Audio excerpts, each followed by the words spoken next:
আবু হুরায়রা রাদিয়াল্লাহু আনহু হতে বর্ণিত, তিনি বলেন, হে আল্লাহর রাসূল, আমাদের জান্নাত সম্পর্কে বর্ণনা করুন, তা কিসের তৈরি?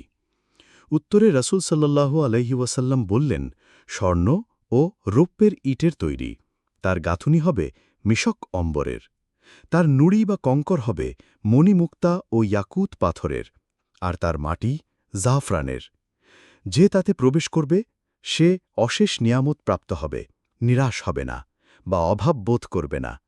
সে তথায় চিরস্থায়ী হবে, মৃত্যুবরণ করবে না। তার পোশাক কখনো পুরাতন হবে না।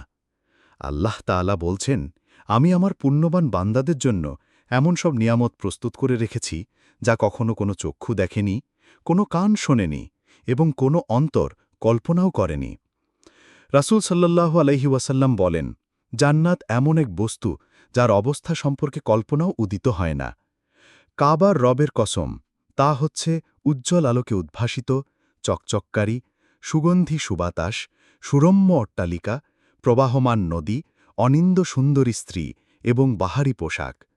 তা হবে চিরস্থায়ী নীড়, নিরাপদ বাসস্থান, ফলমূল, চিরসবুজ, নিয়ামতপূর্ণ ও সুউচ্চ সুদৃশ্য মহল্লা।